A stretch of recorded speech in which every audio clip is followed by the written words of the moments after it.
سلام. جلسه اول آموزش کمک پرستاری، کمک به فرایند بهبود بیمار.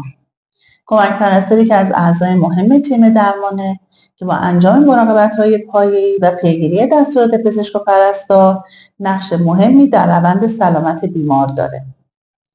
هدف‌های آموزشی که ما توی این جلسه می‌خوایم خدمتتون ارائه بدیم، آشنایی با وظایف کمک پرستار در کنار بیماره. درک اهمیت مراقبت روانی و جسمی مورد دومه. مورد سوم، یادگیری نحوه ایجاد ارتباط صحیح با بیمار.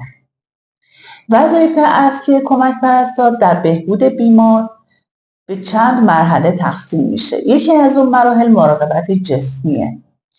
مراقبت جسمی متشکل شده از به فرض حمام کردن بیمار و نظافت شخصی، تعویض ملافه و لباس بیمار، کمک به جابجایی بیمار در تخت و تغییر وضعیت بیمار برای جلوگیری از زخم بستر و از طرف دیگه انتقال بیمار با ویلچر یا برانکارد به مراکزی مثل سونوگرافی و جاهای دیگه برای انجام کارهای غیر تهاجمی.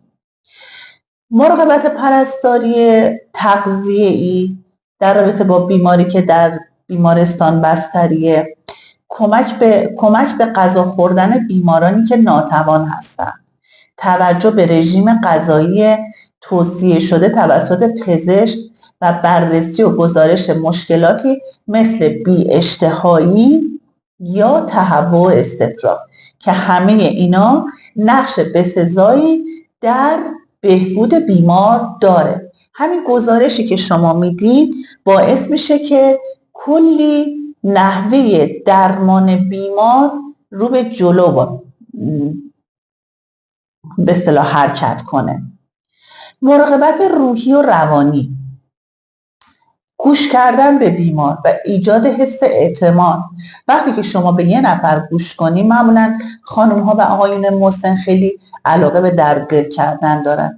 عجله نداشته باشین، یکم وایسین، همدلی کنین باهاشون.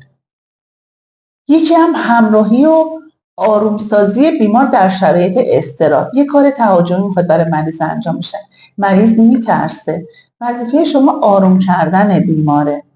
یکی هم احترام به حریم شخصی و کرامت انسانی بیمار که خودتون میدونین خب خیلی ها هستن که حریم شخصیشون براشون خیلی مهمه. حتما حریم شخصی رو رعایت کنین.